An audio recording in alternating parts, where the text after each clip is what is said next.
Hello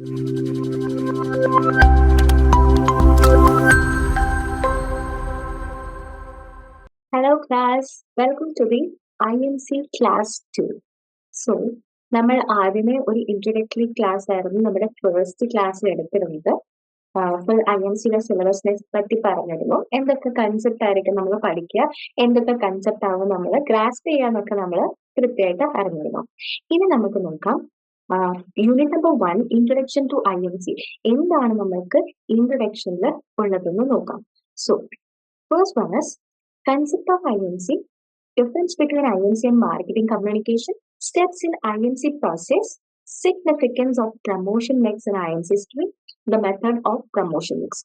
So നമ്മളിത് രണ്ട് പാർട്ടായിട്ടാണ് unit 1 പഠിക്കുന്നത്. അപ്പോൾ അതിൽ സിഗ്നിഫിക്കൻസ് ഓഫ് പ്രൊമോഷൻ മിക്സ് തൊട്ട് നമ്മൾ നെക്സ്റ്റിലായിരിക്കും പഠിക്കണം. So let's hop on. So first of all നമ്മൾ ഡെഫിനേഷൻ സ്റ്റാർട്ട് ചെയ്യുന്നതിന് മുമ്പായിട്ട് നിങ്ങൾക്ക് ഈ ഒരു IMCയുടെ ആവശ്യകത അല്ലെങ്കിൽ ഇത് ചിന്തിക്കേണ്ട രീതി ജസ്റ്റ് ഞാനൊന്ന് പറഞ്ഞുതരാം. സോ ഫസ്റ്റ് ഓഫ് ഓൾ നമ്മൾ പണ്ട് രീതിയിലുള്ള നമ്മളൊരു 4-5 ജനറേഷൻ മുമ്പ് ഉള്ളവരാണെങ്കിൽ ജസ്റ്റ് ഒരു കേസ് ഓഫ് സർവൈവൽ മാത്രമായിരുന്നു അവർക്ക് ഒരു പ്രൊഡക്റ്റ് അതില്ലെങ്കിൽ അവരുടെ ഓപ്ഷൻസ് എന്ന് പറയുന്നത് വളരെ കുറവായിരുന്നു മാർക്കറ്റിൽ. അല്ലെങ്കിൽ ബ്രാൻഡ്സ് എന്ന് പറയുന്ന ഒരു കാര്യം ചിന്തിക്കുന്നില്ല. ജസ്റ്റ് സർവൈവലിന് അവർക്ക് കിട്ടുന്ന കാര്യം ഫുഡ് ആയാലും ശരി, ബാക്കിയുള്ള ഉപയോഗ ഡ്യൂറബിലിറ്റി ഗുഡ്സ് ആയാലും നോൺ ഡ്യൂറബിൾ ആണെങ്കിലും ഉപയോഗം അല്ലെങ്കിൽ ബാർട്ടർ സിസ്റ്റം എന്നുള്ള സിസ്റ്റത്തിൽ ഫോളോ ചെയ്ത് വന്നിരുന്നു. പിന്നീട് നമ്മളുടെ അപ്പൂപ്പൻ അല്ലെങ്കിൽ 3 ജനറേഷൻസ് പ്ലസ് ഉള്ള ആൾക്കാർ എത്തിയപ്പോഴാണ് എന്താണ് പയ്യെ ബ്രാൻഡ്സ് ഒക്കെ ഇൻട്രൊഡ്യൂസ് ചെയ്തത്. അപ്പോഴും ഇത്ര കോമ്പറ്റീഷൻസ് ഇല്ല.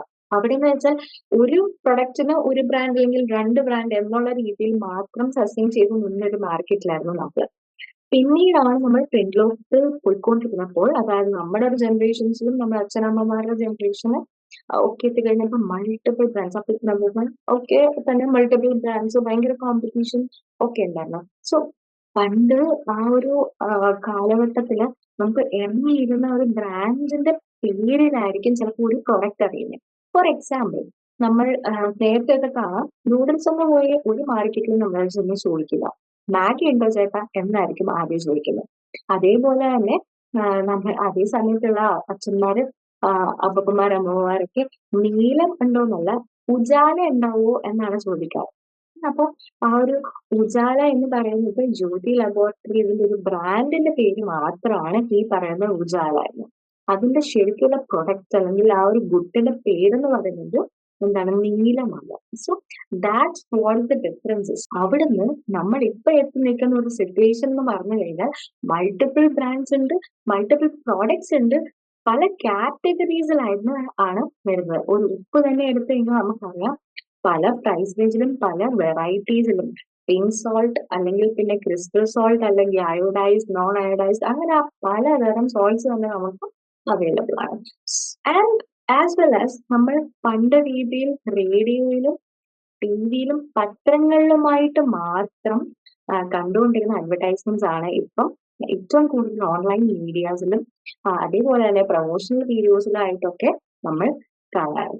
So let start our topic അല്ലെങ്കിൽ ആ ചാപ്റ്റർ IMCയിലോട്ടുള്ള ഇൻട്രൊഡക്ഷൻ ആണ് ഇന്ന് ചെയ്യാൻ പോകുന്നത്. ആൻഡ് പാർട്ട് ഫസ്റ്റ് തന്നെ definition. So American Association of Advertising Agencies തന്നിട്ടുള്ള എന്താണ് ഞാൻ കൺസെപ്റ്റ് ആണ് ഇവിടെ എടുത്തിട്ടുള്ളത്, ഡെഫിനിഷൻ ആണ് എടുത്തിട്ടുള്ളത്. ഒരു ഡെഫിനിഷൻ നിങ്ങൾ കാണാതെ പഠിക്കുന്നത് എപ്പോഴും നിങ്ങൾക്ക് നല്ലതായിരിക്കും. Meaning you should get it as you like. നിങ്ങൾ എങ്ങനെയാണോ നിങ്ങൾ ആ ഒരു കൺസെപ്റ്റിനെ ഗ്രാസ്പ് ചെയ്തിട്ടുള്ളത് അതുപോലെ തന്നെ മീനിങ് നിങ്ങൾ കൊടുക്കുന്നതാവാൻ നല്ലത്. ഡെഫിനിഷൻ ഞാൻ ഇപ്പം എയുടെ ആണ് ചൂസ് ചെയ്തിട്ടുള്ളത്. So let's start it. So IMC എന്ന് പറയുന്നത് the concept of marketing communication planning that recognizes the added value of comprehensive plan that evaluates strategic roles of variety of communication disciplines, example, general advertisement, direct response, etc., and combines these disciplines to provide clarity, consistency, and maximum communication impact. ഒന്ന് മനസ്സിലായിട്ടില്ല എന്താണെന്ന് നമുക്ക് നോക്കാം. So നമ്മൾ മീനിങ്ങിലേക്ക് കിടക്കുക. അപ്പോൾ first meaning എന്ന് പറയുന്നത് വേറൊന്നുമില്ല, സിംപ്ലി ഇത്രയേ ഉള്ളൂ. നമ്മളുടെ കമ്പനിയുടെ സ്ട്രാറ്റജിക് റോൾസ് അല്ലെങ്കിൽ സ്ട്രാറ്റജിക് ഡിസിഷൻസ് ഒബ്ജക്റ്റീവ്സിനെ ആ ഒരു ഒബ്ജക്റ്റീവ്സിനെ നമ്മൾ എന്താണ് നമ്മളുടെ ഒരു അതിനെ അനുസരിച്ചൊരു കണ്ടന്റ് ക്രിയേറ്റ് ചെയ്യുക. അല്ലെങ്കിൽ നമ്മളുടെ പ്രൊഡക്റ്റ് അതിനെ അഡ്വർടൈസ് ചെയ്യാൻ വേണ്ടിയിട്ട് കമ്പനി ഗോൾസിനെ അലൈൻ ചെയ്തുകൊണ്ട് തന്നെ അതിനൊപ്പം തന്നെ നമ്മളൊരു കോംപ്രഹെൻസീവ് പ്ലാൻ ക്രിയേറ്റ് ചെയ്യുക, ഒരു മെസ്സേജ്, ഒരു കണ്ടന്റ് ക്രിയേറ്റ് ചെയ്യുക. എന്തിന്? നമ്മൾ നമ്മുടെ കസ്റ്റമേഴ്സിലേക്ക് എത്തിക്കാൻ വേണ്ടിയിട്ട്. എങ്ങനെയാണ് നമ്മൾ എത്തിക്കുന്നത്? പല മീഡിയം അല്ലെങ്കിൽ പല കമ്മ്യൂണിക്കേഷൻ ചാനലിൽ കൂടെയാണ് നമ്മളിത് എത്തിക്കുന്നത്. ഒപ്പം തന്നെ നമ്മൾ ഈ ചൂസ് ചെയ്യുന്ന ചാനൽസിൽ കൂടെ കൊടുക്കുന്ന ഈ കണ്ടന്റ് എന്ന് പറയുന്നത് വളരെ ക്ലിയർ ആയിട്ടും വളരെ പ്രിസൈസ് ആയിട്ടും ഭയങ്കര കൺസിസ്റ്റന്റ് ആയിട്ടും.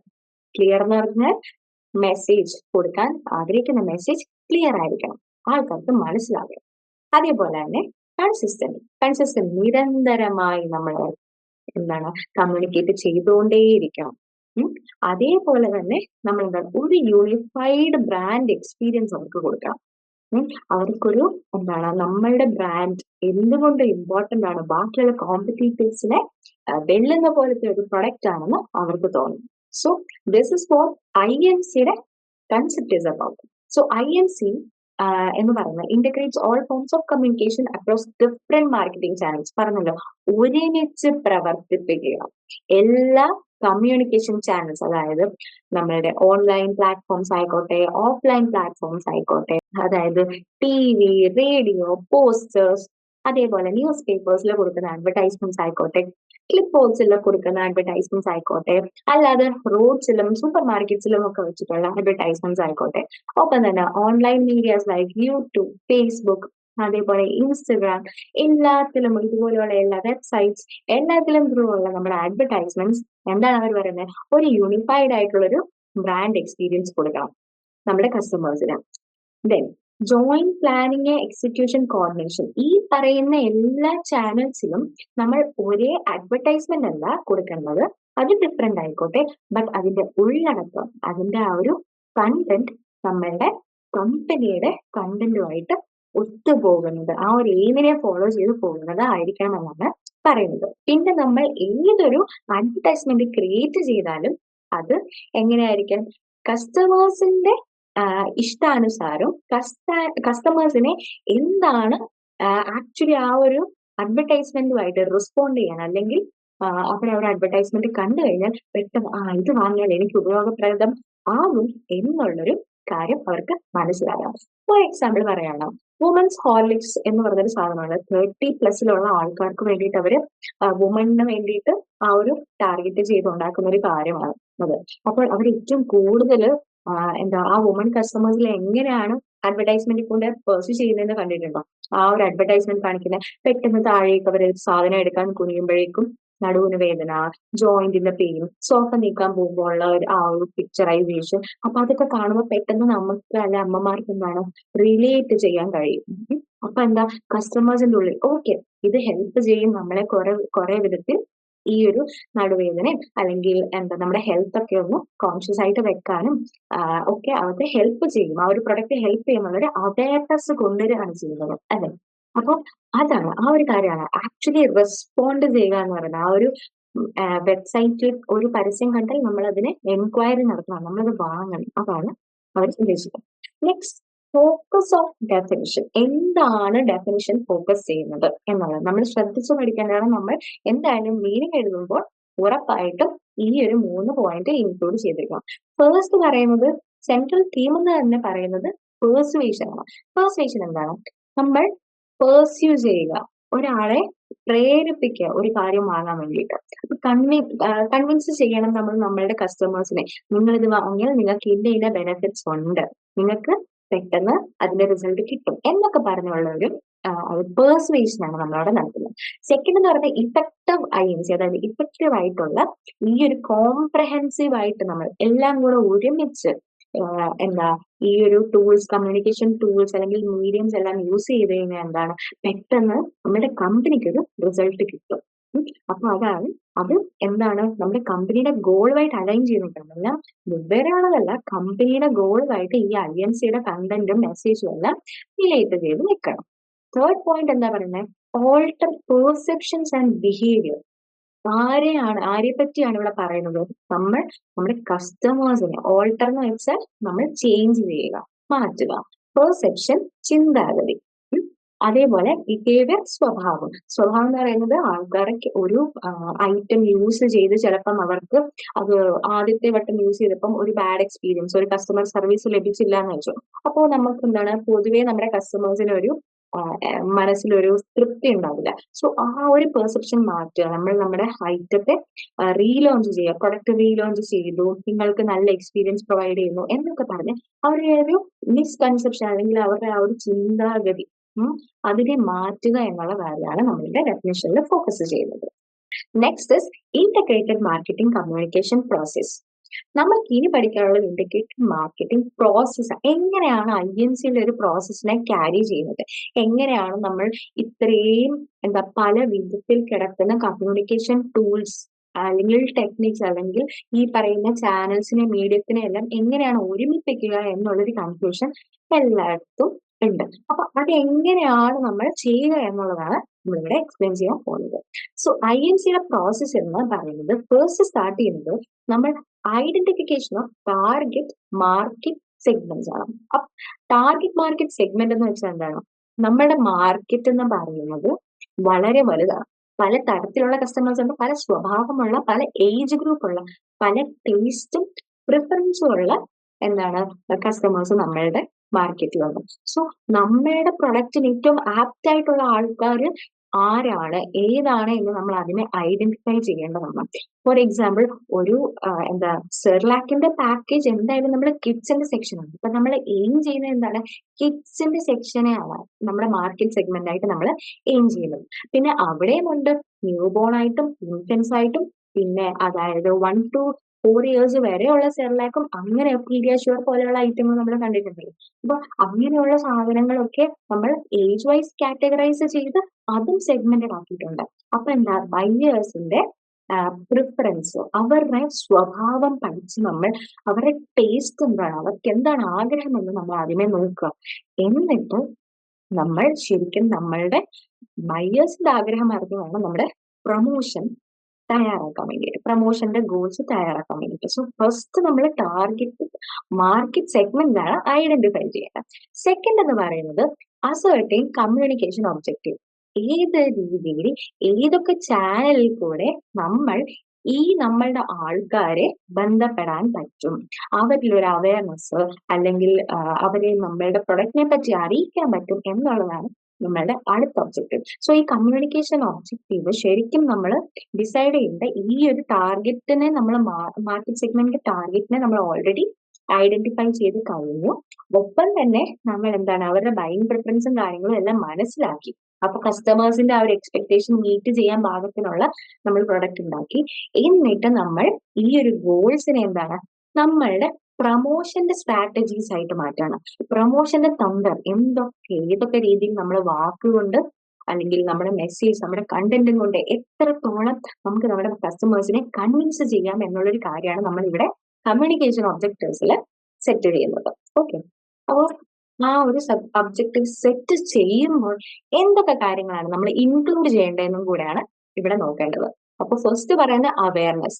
നമുക്ക് ഇങ്ങനെ ഒരു പ്രൊഡക്റ്റ് ഉണ്ട്, ഈ പ്രൊഡക്റ്റിന്റെ ഫീച്ചേഴ്സ് ഇതൊക്കെയാണ്, നിങ്ങൾ യൂസ് ചെയ്യുമ്പോൾ നിങ്ങൾക്ക് ഇതിന്റെ ബെനിഫിറ്റ്സ് ഒക്കെ കിട്ടും എന്നുള്ള രീതിയിൽ ഒരു എക്സാമ്പിൾ കൊടുക്കണം. ഫോർ എക്സാമ്പിൾ പീഡിയാഷ്യൂറിന്റെ നമ്മൾ കാര്യം പറഞ്ഞിരുന്നു. അപ്പോൾ പീഡിയാഷ്യൂറിൽ കണ്ടിട്ടില്ലേ അവയർനെസ് എന്ന് പറയുന്നു. അപ്പൊ പറയുന്നു നിങ്ങളുടെ കുട്ടികൾക്ക് സിങ്ക്, അതേപോലെ മാഗ്നീഷ്യം, ഒപ്പം തന്നെ വിറ്റാമിൻ ഡി വിച്ച് ഹെൽപ്സ് കാൽഷ്യത്തെ അബ്സോർബ് ചെയ്യാൻ വേണ്ടിയിട്ട് എന്നൊക്കെ പറഞ്ഞിട്ട് കുറെ ബെനിഫിറ്റ്സ് ഇവരിങ്ങനെ അഡ്വർടൈസ്മെന്റ് കൂടെ പറയാറുണ്ട്. അതുപോലെ പീഡിയാഷ്യൂർ യൂസ് ചെയ്ത കുട്ടികളെ കണ്ടോ, ഹൈറ്റ് കുറവും അങ്ങനെ ആക്റ്റീവ് അല്ലായിരിക്കും, ബട്ട് പീഡിയാഷ്യൂർ യൂസ് ചെയ്യുന്ന കുട്ടികൾ പിന്നീട് ഭയങ്കര ആക്റ്റീവ് ആയിരിക്കും എന്നൊക്കെ പറഞ്ഞ് ഹൈറ്റ് കൂടും എന്നൊക്കെ പറഞ്ഞൊരു ഇൻഫോർമേറ്റീവ് ആയിട്ടുള്ള ഒരു വീഡിയോസ് ആയിരിക്കും അവർ കൊടുക്കുക. അപ്പൊ അതാണ് അവയർനെസ് എന്ന് പറയുന്നത്.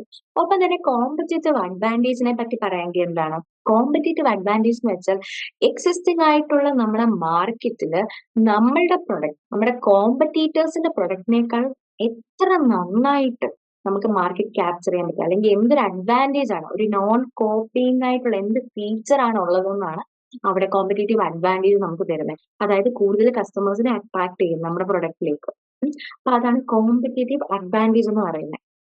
അപ്പൊ അതാണ് കോമ്പറ്റീറ്റീവ് അഡ്വാൻറ്റേജ്. അതേപോലെ ബ്രാൻഡ് ഇക്വിറ്റി. ഇവിടെ ശ്രദ്ധിക്കേണ്ട ഏറ്റവും വലിയ കാര്യം ബ്രാൻഡ് ഇക്വിറ്റി അതേപോലെ ബ്രാൻഡ് വാല്യൂ എന്ന് പറയുന്ന സാധനം രണ്ടും രണ്ടാണെന്ന് മനസ്സിലാക്കുക. ബ്രാൻഡ് ഇക്വിറ്റി എന്താണെന്ന് വെച്ചാൽ നമ്മളുടെ എക്സാക്ട് വാല്യൂ ഒരു പ്രൊഡക്റ്റ് ഇപ്പം സേ ഇപ്പം KFC ഇപ്പം റോസ്റ്റഡ് ചിക്കൻ പോലെയുള്ള ചിക്കൻ സാധാരണ സ്ഥലങ്ങളിൽ നമ്മൾ പോയി കഴിക്കുകയാണെങ്കിൽ സേ ഒരു 350 രൂപയാണ് ഒരു 4 പീസിനും പിന്നെ അതിന്റെ ഒരു മീലി പാക്കിനെന്നുണ്ടെങ്കിൽ നമ്മൾ KFC ചെന്ന് അവിടുന്ന് ഓർഡർ ചെയ്യുമ്പോൾ സെയിം സാധനമാണ് ബട്ട് ആൾക്കാർക്ക് പേ ചെയ്യേണ്ടത് 500 600 റുപ്പീസ് ആയിരിക്കും. ഇരട്ടി വിലയോ അല്ലെങ്കിൽ എന്താ 100 200 എക്സ്ട്രാ പേ ചെയ്യേണ്ടി വരും. അപ്പം ആ ബ്രാൻഡ് ഇക്വിറ്റി എന്ന് പറഞ്ഞാൽ നമ്മുടെ കസ്റ്റമേഴ്സ് ബ്രാൻഡിന്റെ ഓരോ പ്രൊഡക്റ്റിനും എത്ര എക്സ്ട്രാ പേ ചെയ്യാൻ വില്ലിംഗ് ആണ് എന്നുള്ള കാര്യത്തിലാണ് ബ്രാൻഡ് ഇക്വിറ്റി എന്ന് പറയുന്നത് നമ്മൾ. അതേപോലെ അപ്പൊ ബ്രാൻഡ് വാല്യൂ എന്താണ്? അത് തന്നെയല്ലേ? അല്ല, മാർക്കറ്റിൽ നമ്മുടെ മോണിറ്ററി വർത്ത് അല്ലെങ്കിൽ ഫിനാൻഷ്യൽ വർത്ത് എത്രയാണെന്ന് വെച്ചാൽ അതിനെയാണ് നമ്മൾ ബ്രാൻഡ് ഇക്വിറ്റി എന്ന് പറയുന്നത്. ഇനി അടുത്തതാണ് റിട്ടൻഷൻ. റിട്ടൻഷൻ എന്ന് വെച്ചാൽ നമ്മളിവിടെ റീറ്റെയിൻ ചെയ്യാൻ നമ്മുടെ കമ്പനി ആഗ്രഹിക്കുന്ന ആരെയാണ്? കസ്റ്റമേഴ്സിനെയാണ്. അപ്പോൾ വൺസ് ഒരു കസ്റ്റമർ നമുക്ക് വിസിറ്റ് ചെയ്ത് കഴിഞ്ഞാൽ നമ്മൾ ഒരിക്കലും ആ കസ്റ്റമറിനെ പോവാൻ സമ്മതിക്കരുത്. നമ്മൾ അവർ മാക്സിമം റീറ്റെയിൻ ചെയ്യാൻ സമ്മതിക്കണം. അതായത് റീറ്റെയിൻ ചെയ്യുക എന്ന് വെച്ചാൽ നമ്മൾ അവരെ പ്രിസർവ് ചെയ്യുക, നമ്മളവരെ സംരക്ഷിച്ച് നമ്മുടെ പ്രൊഡക്റ്റ് തന്നെ യൂസ് ചെയ്യാൻ അവരെ പ്രേരിപ്പിക്കുക. ഇപ്പം നല്ല സർവീസ് കൊടുക്കുക, നല്ല ക്വാളിറ്റി, നല്ല പ്രൈസിൽ, സ്റ്റാൻഡേർഡ് അഫോർഡബിൾ പ്രൈസിൽ അവരെ പിടിച്ചു നിർത്തുക. അതാണ് റിട്ടൻഷൻ എന്ന് പറയുന്നത്. സോ കസ്റ്റമർ റിട്ടൻഷൻ നമുക്ക് എങ്ങനെ പോസിബിൾ ആണ്? അതിനെ റിട്ടൈൻ ചെയ്യുക. ഒരിക്കലും ഒരു പുതിയ കസ്റ്റമേഴ്സിനെ തേടി നമ്മളുടെ എക്സിസ്റ്റിംഗ് ആയിട്ടുള്ള പഴയ കസ്റ്റമേഴ്സിനെ ഒരിക്കലും നമ്മൾ കളയരുത്. അപ്പൊ അങ്ങനെയാണ് കസ്റ്റമർ റിട്ടൻഷൻ നടത്തുക എന്നുള്ളതാണ് ഒന്നിവിടെ പറയുന്നത്. Next behaviour change. ബിഹേവിയർ ചേഞ്ചും കസ്റ്റമേഴ്സിനെ പറ്റി തന്നെയാണ് പറയുന്നത്. നമ്മൾ കസ്റ്റമേഴ്സിന്റെ ടേസ്റ്റ്, പ്രിഫറൻസ്, ഒപ്പം തന്നെ അവരുടെ ആ ഒരു പെർസെപ്ഷൻ നമ്മൾ പറഞ്ഞു, ആ ഒരു ചിന്താഗതി. അപ്പൊ അത് ഓൾറെഡി എങ്ങനെ ചേഞ്ച് ചെയ്യണം, അതുപോലെ തന്നെ ചേഞ്ചിങ് ബിഹേവിയർ കൊണ്ട് നമ്മൾ അവരുടെ ടേസ്റ്റും പ്രിഫറൻസും ചേഞ്ച് ആവുമ്പോൾ നമ്മുടെ പ്രൊഡക്റ്റിൽ എങ്ങനെ മാറ്റം വരുത്തണം എന്നൊക്കെ നമ്മൾ ശ്രദ്ധിക്കേണ്ടതാണ്. പണ്ട് ആൾക്കാര് ഫോർ എക്സാമ്പിൾ പണ്ട് ആൾക്കാർ കോസ്മെറ്റിക്സ് ഒക്കെ എങ്ങനെ കിട്ടിയാലും ചീപ്പസ്റ്റ് പ്രൈസിലൊക്കെ അവരെന്തായാലും വാങ്ങും എന്നുള്ളൊരു രീതി ഉണ്ടായിരുന്നു. ഇപ്പൊ ബട്ട് അതങ്ങനെയല്ല. നിങ്ങൾ പല കോസ്മെറ്റിക്സ് കാണാം, ഭയങ്കര ഹെൽത്ത് പ്ലസ് ബ്യൂട്ടി കോൺഷ്യസ് ആണ് അവർ. ഹെൽത്ത്, ബ്യൂട്ടി, അതേപോലെ ബോഡി പോസിറ്റിവിറ്റി. നിങ്ങളുടെ കളർ എന്താണോ, നേരത്തെ എന്ന് പറഞ്ഞാൽ അറിയാം ഫെയർനെസ്, ഫെയർ ആൻഡ് ലവ്ലി പോലെയൊക്കെ ഉള്ളത്, നിങ്ങൾ പെട്ടെന്ന് ഗ്ലോ ആക്കുന്നു, വെളുപ്പിക്കുന്നു എന്നുള്ളൊരു പരസ്യമൊക്കെ ആയിരുന്നു. ബട്ട് ഇപ്പോൾ മോർ ഓവർ എന്താണ് കൊടുക്കുന്നത്? ബോഡി പോസിറ്റിവിറ്റി ആണ്. നിങ്ങൾക്ക് എങ്ങനെയാണ് നിങ്ങളുടെ സ്കിൻ ടോൺ, അതിനെ എത്ര നന്നായിട്ട് നമുക്ക് സംരക്ഷിക്കാം, എന്ത് സ്കിൻ ടോൺ ആയാലും നമുക്ക് സന്തോഷമായിട്ടിരിക്കാം എന്നൊക്കെയുള്ളൊരു രീതിയിലുള്ളൊരു വളരെ പോസിറ്റീവ് ആയിട്ടുള്ള കാര്യമൊക്കെയാണ് ഇപ്പം. അപ്പൊ അതനുസരിച്ച് ബാക്കി ബ്യൂട്ടി ക്രീംസും അവരുടെ ആ ഒരു പെർസെപ്ഷൻ ചേഞ്ച് ചെയ്തില്ലെങ്കിൽ അവർക്ക് ഒരിക്കലും മാർക്കറ്റിൽ പിടിച്ചു നിൽക്കാൻ പറ്റില്ല. അതാണ് ബിഹേവിയർ ചേഞ്ച് എന്ന് പറയുന്നത്. നെക്സ്റ്റ്, സോ നമ്മൾ രണ്ടെണ്ണം പറഞ്ഞു കഴിഞ്ഞാൽ ഫസ്റ്റ് ടാർഗറ്റ് മാർക്കറ്റ് സെഗ്മെന്റ് പറഞ്ഞു, സെക്കൻഡ് കമ്മ്യൂണിക്കേഷൻ ഒബ്ജക്റ്റീവ്സ് സെറ്റ് ചെയ്യണമെന്ന് പറഞ്ഞു. ഇനി അടുത്തത് എന്താ? Communication objectives. ഈ 5 awareness, competitive advantage, brand equity, retention, behaviour എന്നീ പറയുന്ന പോയിന്റ്സ് കൂടെ അവരെ ആ ഒരു ഒബ്ജക്റ്റീവിൽ ഇൻക്ലൂഡ് ചെയ്യണം. Next is plan and design communication message. നമ്മൾ ബാക്കി ഇപ്പോൾ ഓർഗനൈസർ ഒരു ഒബ്ജക്റ്റീവ് സെറ്റ് ചെയ്തു. ആ ഒബ്ജക്റ്റീവ് സെറ്റ് ചെയ്ത് കഴിഞ്ഞാൽ എന്താണ്? നമ്മൾ കറക്റ്റ് നമുക്ക് എന്താ ചെയ്യേണ്ടതെന്നുള്ള ലക്ഷ്യമുണ്ട്. ഇനി അത് എങ്ങനെ ചെയ്യണം, എങ്ങനെ അത് വർക്ക്ഔട്ട് ആക്കണം എന്നുള്ളൊരു പ്ലാനും, ആ പ്ലാൻ ഉണ്ടാക്കി കഴിഞ്ഞാൽ അതിന്റെ ഡിസൈനും എന്തൊക്കെ അറേഞ്ച്മെന്റ്സ് വേണം എന്നുള്ള ആ ഒരു ഡിസൈൻ ഉണ്ടാക്കുകയാണ്. അപ്പൊ ആ ഒരു കമ്മ്യൂണിക്കേഷൻ മെസ്സേജിന്റെ കമ്മ്യൂണിക്കേഷൻ മെസ്സേജ് എങ്ങനെയായിരിക്കണം? ആൾക്കാർക്ക് കമ്മ്യൂണിക്കേറ്റ് ചെയ്യണ്ടേ? ഞങ്ങളുടെ ഈ ഒബ്ജക്റ്റീവ്സ് ഒക്കെ പൂർത്തീകരിക്കാൻ വേണ്ടിയിട്ട്, ഈ ഒരു അവയർനെസ് ഒക്കെ ക്രിയേറ്റ് ചെയ്യാൻ വേണ്ടിയിട്ട് എങ്ങനെ ക്രിയേറ്റ് ചെയ്യണം ആ ഒരു മെസ്സേജ് എന്നുള്ളതാണ് ഇവിടെ പറയുന്നത്. ഫസ്റ്റ് പറയുന്നത് ഇഫക്റ്റീവ് മെസ്സേജ് ആയിരിക്കണം. ഇഫക്റ്റീവ് മെസ്സേജ് എന്ന് വെച്ചാൽ എന്താ? പെട്ടെന്ന് ആൾക്കാരെ കണ്ണിപ്പെടണം, ഒന്നത്. രണ്ട്, നമ്മളെന്താ ആ ഒരു ഇൻട്രസ്റ്റ്, അവരുടെ ബൈയിങ് പ്രിഫറൻസ് അവർക്ക് ഭയങ്കര റെലവെന്റ് ആയിട്ട് തോന്നണം. ഇത് ഞാൻ തന്നെയാണല്ലോ, എനിക്ക് വേണ്ടി ഉണ്ടാക്കിയ പോലെയുള്ളൊരു എന്താ അഡ്വർടൈസ്മെന്റ് പോലെ ഉണ്ട് എന്നുള്ള രീതിയിൽ എഫക്റ്റീവ് മെസ്സേജ് ആയിരിക്കും അവർക്ക്. അത് ചിലപ്പം ഇമോഷണൽ ആവാം, അത് ചിലപ്പോ എന്താണ് പ്രാക്ടിക്കൽ ആവാം, അത് ചിലപ്പം ഫിസിക്കലി റിലേറ്റ് ചെയ്യാൻ പാകത്തിനായിട്ടുള്ള എന്തെങ്കിലും ഒരു തരത്തിലുള്ള മെസ്സേജ് ആയിരിക്കും. ചിലർക്കുണ്ട് മുട്ടുവേദന പോലെയുള്ള പെയിൻസിന്റെ ഉണ്ട്. ചിലർക്ക് ഇമോഷണലി ഞാൻ ഈ ഒരു മെന്റൽ സ്റ്റേറ്റിൽ കൂടെ കടന്നു പോയിട്ടുണ്ട് എന്നുള്ള രീതിയിലാവാം. പിന്നെ ചിലർക്ക് പ്രാക്ടിക്കാലിറ്റി, ജോബ് വൈസോ അല്ലെങ്കിൽ അവരുടെ പ്രൊഫഷൻ വൈസോ ടീച്ചിങ് വൈസോ എന്തെങ്കിലും ഒക്കെ ഉള്ളൊരു റിലേറ്റ് ചെയ്യാനുള്ള ഒരു പോയിന്റ് എന്തെങ്കിലും ഉണ്ട്. അതാണ് എഫക്റ്റീവ് മെസ്സേജ് എന്ന് പറയുന്നത്. Next is consistency. കൺസിസ്റ്റൻസി എന്ന് വെച്ചാൽ എന്താ? ഇന്നൊരു പരസ്യം നമ്മൾ കാണിച്ചു എന്ന് വെച്ച് ഇന്നത് കസ്റ്റമേഴ്സ് എല്ലാം കണ്ടില്ലേ, ഇനി അടുത്ത എന്തൊക്കെയാണ് നമ്മൾ ചെയ്യുന്നത് എന്നുള്ളൊരു മൈൻഡ് സെറ്റ് പാടില്ല. നമ്മൾ കൺസിസ്റ്റന്റ് ആയിട്ട് ഡെയിലി അല്ലെങ്കിൽ ഇത്ര മണിക്കൂറിന്റെ ഒരു കൺസിസ്റ്റൻസി ഉള്ള ആൾക്കാർ, നമ്മൾ ടാർഗറ്റ് കസ്റ്റമേഴ്സ് എപ്പോഴാണോ അവൈലബിൾ ആയിട്ടുള്ളതെന്ന് വെച്ചാൽ ആ അവൈലബിൾ ആയിട്ടുള്ള ടൈമിൽ അവൈലബിൾ ആയിട്ടുള്ള ചാനൽസിൽ നമ്മൾ ആ അഡ്വർടൈസ്മെന്റ്സ് കൊടുക്കേണ്ടതാണ്. സോ അതിന്റെ കാര്യം ഇപ്പം ബെസ്റ്റ് എക്സാമ്പിൾ പറയണേ ഓർത്തോ ഹെർബ് പോലെയുള്ള ഇപ്പൊ നീ പെയിൻ ജോയിന്റ് പെയിൻ ഒക്കെ ഉള്ള ആൾക്കാർക്ക് വേണ്ടിയിട്ട് അവര് മാക്സിമം ആയിട്ട് അവർ ടാർഗറ്റ് ചെയ്യുന്ന ഒരു ഏജ് ഗ്രൂപ്പ് ഏതാണ്? ഒരു 30-40+ ആയിട്ടുള്ള ആൾക്കാര്, വൃദ്ധര്, മുതിർന്നവര്, അവർക്കാണ് ഏറ്റവും കൂടുതൽ ഇങ്ങനത്തെ ഇഷ്യൂസ് വരാറ്. അപ്പോ അതിന്റെ നിങ്ങൾ അഡ്വർടൈസ്മെന്റ്സ് കാണുവാണെങ്കിൽ ഏറ്റവും കൂടുതൽ ന്യൂസ് പേപ്പേഴ്സ്, ഒപ്പം തന്നെ റേഡിയോ, പിന്നെ ടിവിയിലായാലും സെലക്ടഡ് ചാനൽസിലായിരിക്കും. അതായത് സീരിയൽ നടക്കുന്ന ടൈം, ന്യൂസ് ചാനൽസ് ഏറ്റവും കൂടുതൽ ഈ ഒരു ഏജ് ഗ്രൂപ്പുകാർ കാണുന്ന ഒരു ടൈം. ആ ഒരു ഡേറ്റാബേസ് അവർ കളക്ട് ചെയ്ത് വെക്കും എല്ലാ കസ്റ്റമേഴ്സും. ഒപ്പം തന്നെ അവര് ആ ഒരു ഇത് റിപ്പീറ്റഡ് ആയിട്ട് കാണിച്ചുകൊണ്ടേയിരിക്കും.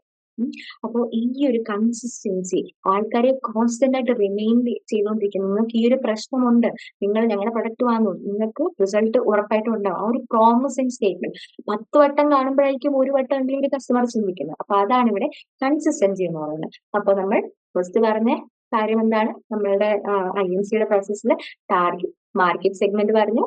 സെക്കൻഡ് വൺ എന്ന് പറയുന്നത് ഒരു കമ്മ്യൂണിക്കേഷൻ ഒബ്ജക്റ്റീവ് ഉണ്ടാക്കുക. തേർഡ് വൺ എന്ന് പറയുന്ന ആ ഒബ്ജക്റ്റീവിനെ നമ്മൾ പ്ലാൻ ചെയ്യുക, ഒപ്പം ഡിസൈൻ ചെയ്യുക ഏത് കമ്മ്യൂണിക്കേഷൻ മെസ്സേജ്, എങ്ങനത്തെ കമ്മ്യൂണിക്കേഷൻ മെസ്സേജിലേക്ക് വേണം. ഇനി അടുത്തെന്ന് പറഞ്ഞാൽ ഇംപ്ലിമെന്റേഷൻ ഓഫ് പ്രൊമോഷണൽ സ്ട്രാറ്റജി. ഉറപ്പായിട്ടും ഒരു പ്ലാൻ നമ്മൾ ഡിസൈൻ ചെയ്ത് കഴിഞ്ഞാൽ അത് നമ്മൾ ഇംപ്ലിമെന്റ് ആക്കണം, നടപ്പാക്കണം. അതെങ്ങനെ നടപ്പാക്കണം എന്നുള്ളതാണ് അടുത്ത വലിയ ക്വസ്റ്റ്യൻ. അപ്പോൾ ഇവിടെ നമ്മൾ നോക്കേണ്ടത് പേഴ്സണൽ ആണോ നോൺ പേഴ്സണൽ കമ്മ്യൂണിക്കേഷൻ ചാനൽ വേണോ എന്നൊക്കെയാണ്. അതേപോലെ തന്നെ നമ്മൾ എന്താ, കാലം മാറുമ്പോൾ അതിനൊപ്പം തന്നെ നമ്മൾ നമ്മുടെ സ്ട്രാറ്റജീസും നമ്മളുടെ കമ്മ്യൂണിക്കേഷൻ ചാനൽസും മാറ്റിക്കൊണ്ടേ ഇരിക്കണം. ചിലപ്പം കൂട്ടേണ്ടി വരും, ചിലപ്പം കുറയ്ക്കേണ്ടി വരും. ഫോർ എക്സാമ്പിൾ ഇപ്പോ ടീനേജേഴ്സിനുള്ള എന്തെങ്കിലും ഒരു സാധനം ആയിക്കോട്ടെ, അത് നമ്മൾ ഈ പറയുന്ന റേഡിയോയിലും ടിവിയിലും മാത്രം കാണിച്ചിട്ട് കാര്യമില്ല. ടീനേജേഴ്സും അതേപോലെ തന്നെ ഒരു യൂത്ത് യൂസ് ചെയ്യുന്ന ഏറ്റവും കൂടുതലാണ് യൂട്യൂബ്, ഇൻസ്റ്റഗ്രാം, ഫേസ്ബുക്ക് പോലെയുള്ള പിന്നെ TikTok, whatever it is. TikTok band ആണ് ഓൾറെഡി, സോ നെവർ മൈൻഡ്. അപ്പോ ടിക്ടോക്ക് അല്ല, ഇൻസ്റ്റഗ്രാം അതുപോലെയുള്ള പിന്നെ ഡേറ്റിംഗ് ആപ്സ് അതേപോലെയുള്ള ഓരോ ആപ്സിലും കാര്യങ്ങളിലും ഒക്കെ ഏറ്റവും കൂടുതൽ ഓൺലൈൻ പ്ലാറ്റ്ഫോംസ് യൂസ് ചെയ്യുന്നത് നമ്മൾ യൂത്ത് ഒക്കെ തന്നെയാണ്. അപ്പോൾ അവിടെയാണ് നമ്മൾ ആ ഒരു യൂത്തിന് വേണ്ടിയിട്ടുള്ള സെക്ഷൻസ് നോക്കണ്ടേ. അഡൽട്ട് സെക്ഷൻ നമ്മൾ നേരത്തെ അവർ യൂട്യൂബ് ഒക്കെ കാണുന്നത് കുറവായിരുന്നു, നമ്മുടെ അമ്മമാരും അച്ഛന്മാരും ഒക്കെ. ബട്ട് ഇപ്പോൾ എനിക്ക് തോന്നുന്നു നമ്മളെക്കാൾ കൂടുതൽ കാണുന്നത് കുക്കിംഗ് വീഡിയോസും ബാക്കിയുള്ള ന്യൂസും ഒക്കെ എന്റെ അമ്മ ഉൾപ്പെടെയാണ് ഞാൻ പറയുന്ന എക്സാമ്പിൾ കണ്ടിട്ടുള്ളത്. ഏറ്റവും കൂടുതൽ അവരാണ് യൂട്യൂബ് യൂസ് ചെയ്യുന്നത്. ഇവിടെ ഞാൻ യൂസ് ചെയ്യുന്നതിലും കൂടുതൽ എന്റെ അമ്മ യൂസ് ചെയ്യാറുണ്ട്. ഹൈലി റിലേറ്റബിൾ ആണ്. സോ അതെന്താണ്, അപ്പൊ ആ ഒരു ഏജ് ഗ്രൂപ്പിനെ കോൺസെൻട്രേറ്റ് ചെയ്തുകൊണ്ടിരുന്നത് നമ്മൾ ഉറപ്പായിട്ടും അഡ്ജസ്റ്റ് ചെയ്ത് ഓവർ ടൈം, അതായത് ടൈം ചേഞ്ച് ആയിക്കൊണ്ടേ ഇരിക്കുന്നതിന്റെ ഒപ്പം നമ്മൾ നമ്മുടെ അഡ്വർടൈസ്മെന്റ് കൊടുക്കുന്ന ചാനൽസും ചേഞ്ച് ആയിക്കൊണ്ടേ ഇരിക്കും. TV, റേഡിയോ എന്ന് മാത്രമുള്ള ഉണ്ടായിരുന്ന ആ ഒരു സെക്ഷനിൽ നിന്ന് നമ്മൾ യൂട്യൂബിലേക്കും കൊണ്ടുവരണം. കാരണം ആ ഒരു ഏജ് ഗ്രൂപ്പുകാര് ആ ഒരു ഓൺലൈൻ പ്ലാറ്റ്ഫോം യൂസ് ചെയ്യാൻ തുടങ്ങി എന്നുള്ളതാണ് കാര്യം. സോ ഇംപ്ലിമെന്റേഷൻ ഓഫ് സ്ട്രാറ്റജിയിൽ ഈ 2 പോയിന്റ് ആണ് നമുക്ക് നോക്കേണ്ടത്. ഒന്ന് കമ്മ്യൂണിക്കേഷൻ ചാനൽസ് ചൂസ് ചെയ്യുക, ഒപ്പം തന്നെ കമ്മ്യൂണിക്കേഷൻ ചാനൽസ് ടൈമിനോടൊപ്പം തന്നെ ആൾക്കാരുടെ പ്രിഫറൻസും ടേസ്റ്റും മാറുന്നതോടൊപ്പം തന്നെ നമ്മൾ ചേഞ്ച് ചെയ്യുക. ഒപ്പം തന്നെ നമ്മൾ കളക്ട് ഫീഡ്ബാക്ക്.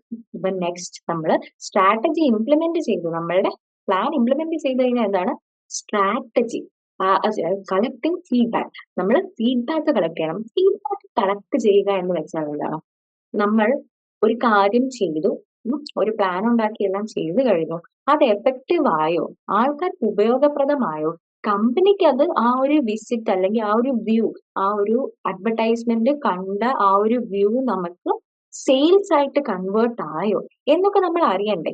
നമ്മൾ വെറുതെ എല്ലാ ചാനൽസിലും കൊണ്ട് കാശിട്ടാ പോരല്ലോ.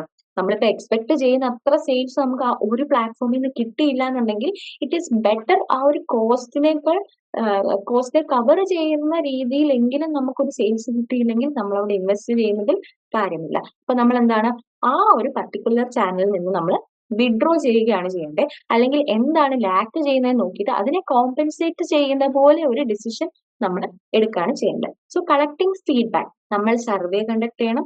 നമ്മൾ പേഴ്സണൽ അല്ലെങ്കിൽ നോൺ പേഴ്സണൽ ആയിട്ടുള്ള ഇമെയിൽസും കാര്യങ്ങളൊക്കെ അയച്ച് എന്താണ് നിങ്ങൾക്ക് ഇഫക്റ്റീവ് ആയിട്ട് തോന്നിയിട്ടുള്ളത് നോക്കാം. പലപ്പോഴും നമ്മൾ യൂട്യൂബിൽ അഡ്വർടൈസ്മെന്റിനേക്കാൾ മുമ്പായിട്ട് we are conducting a survey on these brands എന്നൊക്കെ പറഞ്ഞ് കുറെ ബ്രാൻഡിനെ ഒക്കെ നമ്മൾ which one do you prefer most എന്നൊക്കെ പറഞ്ഞ് നമുക്ക് ക്വസ്റ്റ്യൻസ് പലപ്പോഴും കണ്ടിട്ടുണ്ട്. പലരും, ഞാൻ ഉൾപ്പെടെ പലരും അറ്റൻഡ് ചെയ്തിട്ടുണ്ടാവാം. ഞാൻ അറ്റൻഡ് ചെയ്തിട്ടുണ്ട്. അപ്പം പലരും അറ്റൻഡ് ചെയ്തിട്ടുണ്ടാവും, ചിലർ സ്കിപ്പ് ചെയ്തിട്ടുണ്ടാവും. ബട്ട് അതൊക്കെയെന്ന് വെച്ചാൽ ഈ ഒരു ഫീഡ്ബാക്ക് കളക്ട് ചെയ്യുന്നതിന്റെ ഒരു വശമാണ് എന്നാണ് പറയുന്നത്. സോ അതേപോലെ തന്നെ ഫീഡ്ബാക്ക് കളക്ട് ചെയ്യുക, ഒപ്പം തന്നെ ആൾക്കാരുടെ സ്വഭാവം മാറ്റം വന്നിട്ടുണ്ടോ, അവരുടെ പർച്ചേസ് ഡിസിഷൻ അവർ ഏറ്റവും കൂടുതൽ എന്താണ് ആഗ്രഹിക്കുന്നത്, ക്വാളിറ്റി കൂട്ടണമെന്നാണോ, പ്രൈസ് ആണോ അവർക്ക് പ്രശ്നമായിട്ടുള്ളത് എന്നൊക്കെയുള്ളത് അറിയാനും കൂടുതൽ അവര് ഇൻട്രസ്റ്റഡ് ആണ്. അപ്പൊ ഈ ഒരു കളക്ടിങ് ഫീഡ്ബാക്കിൽ ശ്രദ്ധിച്ചു കഴിഞ്ഞാൽ അറിയാം, നമ്മൾ ആമസോണിലൊക്കെ ഒരു സാധനം റിട്ടേൺ ചെയ്യുകയാണെങ്കിൽ പല ഓപ്ഷൻസ് കാണും അതിൽ. പല ഓപ്ഷൻസ് എന്ന് വെച്ചാൽ നിങ്ങളുടെ റിട്ടേൺ പ്രോസസ് എളുപ്പമായിരുന്നോ, നിങ്ങൾക്ക് ഈ ഒരു ഓപ്ഷൻ വരെ എത്താൻ ഈസി ആയിരുന്നോ എന്നൊക്കെ പറഞ്ഞ് കുറേ ഓപ്ഷൻസ്, റെലവെന്റ് ആയിട്ടുള്ള ഓപ്ഷൻസ് അവര് അതൊക്കെ ഒരു സർവേ കണ്ടക്ട് ചെയ്യുക. എന്താണ് നാളെ ഒരു ഫ്യൂച്ചറിൽ നമുക്ക് എന്താ ഒരു പ്രൊമോഷണൽ സ്ട്രാറ്റജി ഡിസിഷൻ, അതായത് നാളത്തെ ഇതിൽ ഞങ്ങൾക്ക് ഞങ്ങളുടെ ഇന്റർഫേസ് ഭയങ്കര യൂസർ ഫ്രണ്ട്ലി ആണ്, നിങ്ങൾക്ക് എന്തൊരു കസ്റ്റമറിന്റെ ഇഷ്യൂസ് ഉണ്ടെങ്കിൽ അത് സോൾവ് ചെയ്യുക എന്നുള്ളൊരു പോയിന്റും കൂടെ ഇൻക്ലൂഡ് ചെയ്യുന്നു. സോ നമ്മളിവിടെ INCയുടെ പ്രോസസ് പറഞ്ഞു കഴിഞ്ഞു. ഇനി നമ്മൾ rational for adopting integrated marketing communication. So എന്താണ് റാഷണൽസ് എന്ന് പറയുക, എന്താണ് റീസൺസ്, നമ്മൾ ഈ IMC ചൂസ് ചെയ്യുന്നതിന്റെ എന്താണ് റീസൺ എന്നുള്ളതാണ് ഇവിടെ പറയുന്നത്. സോ എന്തുകൊണ്ട് നമ്മൾ IMC ചൂസ് ചെയ്യണം? ഫസ്റ്റ് വൺ എന്ന് പറയുന്നത് എവല്യൂഷണറി ആൻഡ് ഹോളിസ്റ്റിക് അപ്രോച്ച്. അപ്പം എവല്യൂഷണറി അതായത് എപ്പോഴും ഇവോൾവ് ആയിക്കൊണ്ടിരിക്കുക, ചേഞ്ച് ആയിക്കൊണ്ടിരിക്കുക, അപ്ഡേറ്റ് ആയിക്കൊണ്ടിരിക്കുക എന്നുള്ളൊരു മീനിങ് ആണ് എവല്യൂഷണറി അപ്രോച്ച് എന്ന് പറയുന്നത്. ഹോളിസ്റ്റിക് എന്ന് പറഞ്ഞു കഴിഞ്ഞാൽ ഒരു ഇപ്പോൾ എന്റെ പണ്ടൊക്കെ എന്ന് വെച്ചാൽ ഈ ഈ ഒരു പ്രൊഡക്റ്റ് നിങ്ങൾ വാങ്ങുക എന്ന് പറഞ്ഞ് ജസ്റ്റ് പ്രൊഡക്റ്റിന്റെ പേരും അഡ്വർടൈസ്മെന്റും കൊടുക്കുക, കാര്യം കഴിഞ്ഞു. ബട്ട് ഇപ്പം അങ്ങനെയല്ല, ഇപ്പൊ അങ്ങനെ കാര്യം നടക്കില്ല എന്ന് കമ്പനീസിന് മനസ്സിലായി. സോ അവരിപ്പൊ എന്താ ചെയ്യുന്നത്? ഹോളിസ്റ്റിക് അപ്രോച്ച് ആണ്. Mentally, emotionally, physically, whatever means it takes, അവർ എല്ലാ രീതിയിലും ഒരു കസ്റ്റമറിനെ അപ്രോച്ച് ചെയ്ത് കൺവിൻസ് ചെയ്ത് ആ ഒരു എന്താണ് കസ്റ്റമറിനെ ആ ഒരു പ്രൊഡക്റ്റിന്റെ സെയിൽസ് ആയിട്ട് കൺവേർട്ട് ചെയ്യാൻ മാക്സിമം അവർ ശ്രമിക്കും. അതാണ് holistic approach over traditional method എന്ന് പറയുന്നത്. ട്രഡീഷണൽ മെത്തേഡിൽ എന്താ, ചിലപ്പം ഒരു പ്രൊഡക്റ്റ് അതിന്റെ അഡ്വർടൈസ്മെന്റ് ജസ്റ്റ് ഇത് എക്സാമ്പിൾ എന്താ പറയുന്നത്, ഉപ്പിന്റെ ഒരു ഇത് ടാറ്റ ഉപ്പ് ഇതാണ് എന്ന് പറഞ്ഞിട്ട് ഒരു ഫോട്ടോ ഒട്ടിക്കുന്നു, ഇത്ര രൂപ ഇത് നിങ്ങൾ വാങ്ങണം, ഇത്രേ ഉള്ളൂ. അല്ലാതെ അതിന്റെ ഫീച്ചേഴ്സോ അല്ലെങ്കിൽ അതിന്റെ അയോഡൈസ് ആണോ അങ്ങനെ കൂടുതൽ ഒരു ഇൻഫർമേഷൻസും ഒന്നും കൊടുക്കുന്നില്ല. അല്ലെങ്കിൽ കസ്റ്റമേഴ്സിന് അതിന്റെ കോമ്പറ്റീറ്റേഴ്സിൽ നിന്ന് വേറിട്ട് കാണാനായിട്ടുള്ള ഒരു കാര്യങ്ങളും കൊടുത്തിട്ടില്ല എന്നുള്ള കാര്യമൊന്നും ആഡ് ചെയ്തിട്ടില്ല, ഫീച്ചേഴ്സ് ഒന്നും ആഡ് ചെയ്തിട്ടില്ല. സോ അവരെന്താ ജസ്റ്റ് കണ്ടു പോയി. സോ ആ ഒരു ട്രഡീഷണൽ മെത്തേഡ് ഇവിടെ നടക്കില്ല എന്നാണ് പറയുന്നത്. എന്താണ് identify the most appropriate and effective method for communicating and building relationships with their customers. So അവർ പറയുന്നത് നമ്മളുടെ ഈ ടാർഗറ്റ് സെഗ്മെന്റ്സ് പോലെ പ്രൊമോഷണൽ ഒബ്ജക്റ്റീവ്സ് പോലെയൊക്കെ തന്നെ നമ്മളുടെ എന്താണ് ഈ ഒരു ഏറ്റവും കൂടുതൽ ടാർഗറ്റ് നമ്മുടെ ടാർഗറ്റഡ് കസ്റ്റമേഴ്സ് ഉള്ളിടത്തും എവിടെയാണ്, ഒപ്പം തന്നെ അവരുമായിട്ട് ഒരു റിലേഷൻ ബിൽഡ് ചെയ്യാൻ പറ്റുന്നത് എങ്ങനെയാണ് എന്നൊക്കെയുള്ളതാണ് നമ്മളുടെ ഈ ഒരു IMCയുടെ ഗുണം എന്ന് പറയുന്നത്. കുറച്ചുകൂടി ഇന്നവേറ്റീവ് ആണ്. സോ നമുക്ക് നോക്കാം സ്ട്രാറ്റജിക് റാഷണൽസ് ഫോർ IMC എന്തൊക്കെയാണ്. സ്ട്രാറ്റജിക് എന്ന് വെച്ചാൽ തന്ത്രപരമായ. സോ തന്ത്രപരമായ എന്തൊക്കെ കാരണങ്ങളാണ് നമ്മൾ IMCയെ ചൂസ് ചെയ്യാൻ എന്നുള്ളതാണ് നമ്മൾ ഇവിടെ ഇപ്പൊ പഠിക്കാൻ പോകുന്നത്. So consolidating company image and fostering customer relationship. So ഇവിടെ പറയുന്നത് നമ്മുടെ കമ്പനിയുടെ ബ്രാൻഡ് ഇമേജും ഒപ്പം തന്നെ ആ ഒരു ബ്രാൻഡ് ഇമേജ് ഉപയോഗിച്ച് നമ്മൾ കസ്റ്റമേഴ്സുമായിട്ട് എങ്ങനെ നന്നായിട്ട് ഒരു റിലേഷൻ ഉണ്ടാക്കി എടുക്കാം എന്നാണ് ഇവിടെ പറയുന്നത്. അപ്പൊ എന്താ, കൺസിസ്റ്റന്റ് ആയിട്ട് അവരുടെ ആഗ്രഹങ്ങളും അവരുടെ ഇഷ്ടങ്ങളും അനുസരിച്ച് അവർക്ക് എന്താ ആ ഒരു കണ്ടന്റ് ഫ്രെയിം ചെയ്യുക, അവരെ എങ്ങനെ കൺവിൻസ് ചെയ്യാൻ പറ്റും എന്നുള്ള ഒരു ഐഡിയോളജി, IMCയുടെ ഒരു പ്രോസസ് അനുസരിച്ച് നമ്മൾ അവരെ കൺവിൻസ് ചെയ്യുക.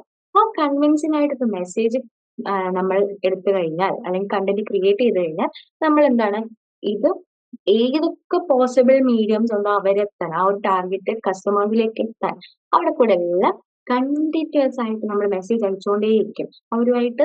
ഇപ്പം ചിലപ്പം പ്രസ് കോൺഫറൻസ് ആവാം, ചിലപ്പം നമ്മളുടെ അല്ലാതെ എന്തെങ്കിലും പ്രൊമോഷണൽ വീഡിയോസോ അല്ലെങ്കിൽ എന്തെങ്കിലും ഒരു യൂട്യൂബില് സ്പോൺസേർഡ് ആയിട്ടുള്ള ഒരു വീഡിയോസോ അങ്ങനെ എന്തെങ്കിലും ആകാം. അങ്ങനെയൊക്കെയുള്ള ഒരു unified message across all channels, എല്ലാ ചാനൽസും. ഒപ്പം തന്നെ പറയുന്നത് നമ്മൾ അവർക്ക് ആവശ്യാനുസരണം ഈ ഈ ഒരു കൺസിസ്റ്റന്റ് ആയിട്ട് മെസ്സേജ് ചെയ്തുകൊണ്ടേയിരിക്കണം. ഇല്ലെങ്കിൽ എന്താണ്, നമ്മളുടെ ആ ഒരു ബൈയിങ് പ്രോസസ് അത് ഇന്ററപ്റ്റ് ആവും. അതാണ് പറയുന്നത്. ഇപ്പൊ ഒരു സാധനം ഉപയോഗിച്ചുകൊണ്ടിരിക്കുന്നു. നമ്മളെ കോൺസ്റ്റന്റ്ലി നമ്മുടെ കമ്പനീസ് റിമൈൻഡ് ചെയ്യുന്നില്ല. ഞങ്ങളുടെ അടുത്തുനിന്ന് വാങ്ങൂ, ഞങ്ങൾ പുതിയൊരു സാധനം കൊണ്ടുവന്നിട്ടുണ്ട്, നിങ്ങൾ ഇഷ്ടപ്പെടുമായിരിക്കും എന്നുള്ള കാര്യം നമ്മൾ റിമൈൻഡ് ചെയ്യുന്നില്ല എന്നുണ്ടെങ്കിൽ നമ്മൾ എന്താ പെട്ടെന്ന് ബോറടിക്കും. നമ്മൾ പറയും, ഓ ഇത് വേണ്ട, എന്നാൽ പിന്നെ ഇപ്രാവശ്യം നമുക്ക് മറ്റൊരു ബ്രാൻഡിന്റെ നമുക്കൊന്ന് യൂസ് ചെയ്ത് നോക്കാം. അപ്പൊ എന്താണ്, അവിടെ ഒരു ബൈയിങ് പ്രോസസ്സ് ഇന്ററപ്റ്റ് ആവുന്നു, അവിടെ കട്ട് ആവുന്നു. നമ്മൾ വേറൊരു പ്രൊഡക്റ്റിലേക്ക് ഷിഫ്റ്റ് ആവുന്നു. നമ്മുടെ കസ്റ്റമർ ലോസ് ആകാനുള്ള ഒരു ചാൻസ് കൂടുതലാണ്. അപ്പൊ അതുകൊണ്ടാണ് നമ്മൾ ആ കോൺസ്റ്റന്റ് ആയിട്ട് മെസ്സേജ് അയച്ചുകൊണ്ടിരിക്കുന്നത്. എന്താണ്, ആൾക്കാർ ഓക്കെ ഇവരിപ്പോഴും ഉണ്ട്, നമ്മളെ പറ്റി കെയർ ചെയ്യുന്നുണ്ട്, so we should buy from dum.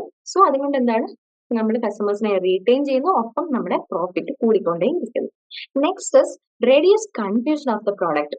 ചിലപ്പോൾ നമ്മൾ എന്തെങ്കിലും മെസ്സേജോ കാര്യങ്ങളോ ഒക്കെ അയക്കുമ്പോൾ എന്താണ്, നമ്മളുടെ ആ മെസ്സേജിനൊപ്പം തന്നെ ഹെൽപ്പ് ലൈനോ കസ്റ്റമർ കെയറോ ഒക്കെ അവർക്ക് അഡീഷണൽ ആയിട്ട് കൊടുക്കുകയാണെങ്കിൽ എന്താ, കസ്റ്റമേഴ്സിന് കൂടുതൽ എന്തെങ്കിലും ഇൻഫർമേഷൻസ് വേണമെങ്കിൽ അവർക്കത് അക്വയർ ചെയ്യാൻ പറ്റും.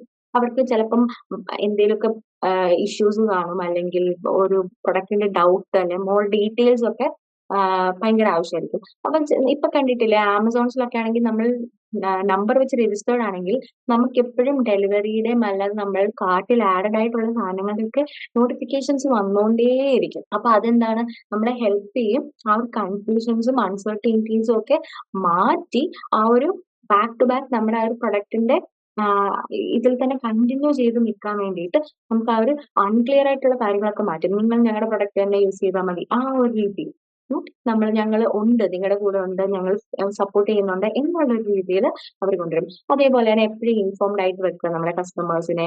അതേപോലെ എല്ലായിടത്തും കൂടെ അഡ്വർടൈസ്മെന്റ്സ് കൊടുത്ത് അവർക്ക് പുതിയ ലോഞ്ചിനെ പറ്റി അറിയിക്കുക. അതാണ് അപ്പം നമ്മളുടെ സെക്കൻഡ് വൺ എന്ന് പറഞ്ഞാൽ റെഡ്യൂസ് കൺഫ്യൂഷൻ. പിന്നെ തേർഡ് എന്ന് പറഞ്ഞാൽ increase profit through IMC effectiveness. എന്താണ് increase profit through increase and IMC effectiveness? IMCയുടെ എഫക്റ്റീവ്നെസ് കൂട്ടിക്കഴിഞ്ഞാൽ പ്രോഫിറ്റ് ഇൻക്രീസ് ചെയ്യാൻ പറ്റുമോ? ഉറപ്പായിട്ടും. നമ്മൾ ഇപ്പൊ എന്തായാലും കാശ് കൊടുക്കുന്നു, നമ്മളുടെ ബഡ്ജറ്റ് നമ്മൾ അഡ്വർടൈസ്മെന്റ്സിന് എന്തായാലും മാർക്കറ്റിംഗിനൊക്കെ ബഡ്ജറ്റ് നമ്മൾ തീരുമാനിക്കാറുണ്ട് കമ്പനി. സോ എഫക്റ്റീവ് ആയിട്ടുള്ള ഒരേപോലെയുള്ള യൂണിഫൈഡ് ആയിട്ടുള്ള ഒരു നമ്മൾ messaging all across the mediums continuously ചെയ്യുവാണെങ്കിൽ നമുക്ക് ഈ എന്താണ് ഒറ്റപ്പെട്ട് കിടക്കുന്ന കസ്റ്റമേഴ്സിനെ വരെ നമ്മളിലേക്ക് ഇൻക്ലൂഡ് ചെയ്ത് ആ ഒരു എഫക്റ്റീവ്നെസ്, അതായത് കസ്റ്റമേഴ്സിനെ സെയിൽസ് ആയിട്ട് കൺവേർട്ട് ചെയ്യാം. ഒപ്പം തന്നെ നമ്മൾ പറഞ്ഞിരുന്നു, നമുക്ക് പ്രോഫിറ്റബിൾ അല്ലാത്ത ഒരു ചാനൽ ഉണ്ടെങ്കിൽ അത് കട്ട് ചെയ്യുകയും ചെയ്യണം. നമ്മൾ ഐഡന്റിഫൈ ചെയ്യണം ഏതാണ് പ്രശ്നം. അതേപോലെ തന്നെ നമ്മൾ കണ്ടിന്യൂസ് ആയിട്ട് മെസ്സേജ് അയക്കുക.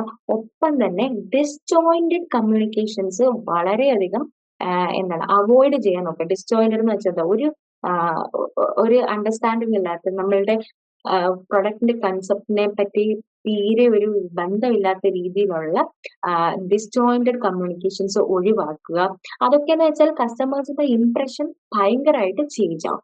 സോ നമ്മൾ എന്താണ്, കസ്റ്റമേഴ്സിന്റെ നല്ല റിലേഷന് വേണ്ടിയിട്ട് കസ്റ്റമർ സർവീസ് പ്രൊവൈഡ് ചെയ്യുക, ഒപ്പം തന്നെ അവയർനെസ് വരുത്തുക അവർക്ക്, ഒപ്പം തന്നെ അവർക്ക് നമ്മളുടെ ഒരു കോമ്പറ്റേറ്റീവ് അഡ്വാൻറ്റേജ്, ഞങ്ങൾ ഞങ്ങളുടെ കോമ്പറ്റീറ്റേഴ്സിനേക്കാൾ ഇത്ര നന്നായിട്ട് നിങ്ങൾക്ക് സർവീസ് പ്രൊവൈഡ് ചെയ്യുന്നു എന്നൊക്കെ ഉള്ളത് നിങ്ങൾ പ്രൂവ് ചെയ്യും. Next one is IMC can improve sales by extending the message across several tools. നമ്മൾ പറഞ്ഞു, ഒറ്റപ്പെട്ട് കിടക്കുന്ന കുറേ കസ്റ്റമേഴ്സ് ഉണ്ടാവും, അവരിലേക്ക് നമ്മുടെ പ്രൊഡക്റ്റിനെ പറ്റി എത്തുന്നില്ല പ്രോപ്പറായിട്ട്. അപ്പൊ നമ്മൾ എന്ത് ചെയ്യും?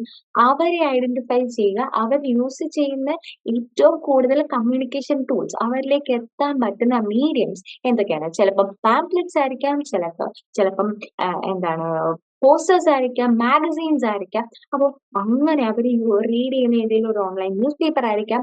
സോ അതിലേക്കും കൂടെ നമ്മൾ ഫോക്കസ് ചെയ്ത് നമ്മളുടെ അഡ്വർടൈസ്മെന്റ്സും കമ്മ്യൂണിക്കേഷൻ ടൂൾസും കൂടുതൽ ടാർഗറ്റിലേക്ക് എത്തിക്കാൻ വേണ്ടി നമ്മൾ നോക്കണം. അതെന്താണ് റിസൾട്ട് ചെയ്യുന്നത്? നമുക്ക് ഇൻക്രീസ്ഡ് സെയിൽസിലേക്കാണ് നമ്മളെ ലീഡ് ചെയ്യുന്നത്. Next is IMC can also help the company to save money. ഇപ്പോ പണ്ടൊക്കെയെന്ന് വെച്ചാൽ നമുക്ക് 2 മീഡിയം അല്ലെങ്കിൽ 3 മീഡിയം ഉള്ളൂ നമ്മൾ അഡ്വർടൈസ്മെന്റ് ചെയ്യാൻ. ഒന്ന് റേഡിയോ, ഒന്ന് TV ആൻഡ് ദെൻ എന്താണ് ന്യൂസ് പേപ്പേഴ്സ് ആൻഡ് മാഗസീൻസ് അതേപോലെയുള്ള. അപ്പോ ഇതിലേക്ക് എന്താണ് നമ്മൾ TV ഭയങ്കര എക്സ്പെൻസീവ് ആണ്. കാരണം ഭയങ്കര ഡിമാൻഡാണ് അങ്ങോട്ടും ഇങ്ങോട്ടും എല്ലാ ബ്രാൻഡ്സിന്റെയും അഡ്വർടൈസ്മെന്റ്സ് കാണിച്ചുകൊണ്ടേയിരിക്കണം. അപ്പൊ ആ ഒരു ഡിമാൻഡ് കൂടുമ്പോൾ എന്താണ് പ്രൈസും കൂടും. അങ്ങനല്ലേ? Demand increases, price also increases. So അതിനെ ഞാൻ എക്സാമ്പിൾ മാത്രമാണ് ഇവിടെ പറഞ്ഞത്. അതേപോലെ നമ്മൾ ഏതെങ്കിലും ഒരിടത്ത് മാത്രം കോൺസെൻട്രേറ്റ് ചെയ്തിരുന്നാൽ അവിടുത്തെ പ്രൈസും കോസ്റ്റും എന്തായാലും ഇൻക്രീസ് ചെയ്യും. അപ്പൊ എന്താണ് നമ്മൾ ചീപ്പ് വേ എന്തായാലും ഒരു സൊല്യൂഷൻസ് എടുക്കാൻ നോക്കും. അങ്ങനെ വരുന്നതാണ് നമ്മളുടെ പ്രൊമോഷണൽ വീഡിയോസ്. പെയ്ഡ് അല്ലാതെ പ്രൊമോഷണൽ വീഡിയോസ് നമ്മളിങ്ങനെ ടെസ്റ്റ് കിറ്റ് ഒക്കെ അയക്കുക. ഒപ്പം തന്നെ കുഞ്ഞു കുഞ്ഞു ട്രയൽ പാക്സ് ഒക്കെ ഓരോരോ ഇൻഫ്ലുവൻസേഴ്സിന് അയക്കുക. അവരോട് പെർസ്യൂസ് ചെയ്യുക. ലൈക്ക് നിങ്ങൾ വില്ലിങ് ആവണം, ഇത് എന്താണ് ഞങ്ങളുടെ പ്രൊമോട്ട് ചെയ്യാൻ വേണ്ടിയിട്ട് പ്രൊഡക്ട്സ് ഒക്കെ എന്നുള്ള രീതിയിലൊക്കെ കൊടുക്കുക. അങ്ങനെ ചെയ്യുക. വിച്ച് വിൽ ഇവൻച്വലി എന്താണ് പെയ്ഡ് പ്രൊമോഷൻസിൽ നിന്ന് നമുക്ക് കുറച്ചൊക്കെ കോസ്റ്റ് സേവ് ചെയ്യാൻ പറ്റും. അത്രയും മാസ് കമ്മ്യൂണിക്കേഷനിലേക്ക് എത്തുകയും ചെയ്യും. അപ്പോ അങ്ങനെ നമ്മളൊരു 1 or 2 കോമ്പിനേഷൻ എടുക്കുമ്പോൾ എന്തായാലും നമുക്കത് എത്തേണ്ട ടാർഗറ്റിലേക്ക് എത്തുകയും ചെയ്യും. എന്നാൽ അത്രയും കാശ് വരികയും ചെയ്യില്ല. സോ ഇതാണ് പറയുന്നത് കമ്പനി ടു സേവ് മണി. അതാണ് combining various communication tools and reducing need for multiple agencies. പിന്നെന്ന് പറയുന്നത് reliability of messages in IMC. എന്താണ് IMC മെസ്സേജുമായിട്ട് എത്രത്തോളം റിലയബിൾ ആണ്, അതായത് കസ്റ്റമേഴ്സിന് എത്രത്തോളം വിശ്വസ്തകരമായിട്ടുള്ള റിലയബിലിറ്റി ഓഫ് മെസ്സേജ് എത്രത്തോളം നമുക്ക് വിശ്വസിക്കാം എന്നുള്ള രീതിയിലാണ് ഇവിടെ പറയുന്നത്. അതായത് നമ്മളിപ്പോൾ ഒരു അഡ്വർടൈസ്മെന്റ് ചെയ്യുമ്പോൾ ഒരിക്കലും ഒരു കസ്റ്റമേഴ്സിന് മിസ്ലീഡിങ് അല്ലെങ്കിൽ മിസ്റെപ്രസെന്റിങ് ആയിട്ടുള്ളത് ചെയ്യരുത്. അതായത് തെറ്റിദ്ധരിപ്പിക്കപ്പെടുന്ന പോലെയുള്ള കസ്റ്റമേഴ്സിനെ തെറ്റിദ്ധരിപ്പിക്കുന്ന പോലെയുള്ള ഒരു തരത്തിലുള്ള അഡ്വർടൈസ്മെന്റ്സും ചെയ്യാൻ പാടില്ല. ഒപ്പം തന്നെ അവർക്ക് മനസ്സിലാകുന്നതും ബന്ധം ഉള്ള പോലത്തെ കണ്ടന്റും അതേപോലെ പ്രൊഡക്റ്റും തമ്മിലുള്ള ആ ഒരു ബന്ധം നിലനിർത്തി തന്നെ നമ്മൾ മെസ്സേജസ് ഉണ്ടാക്കണം. അല്ലാതെ ഒരു ബന്ധവും ഇല്ലാത്ത മെസ്സേജസ് ക്രിയേറ്റ് ചെയ്യരുത്.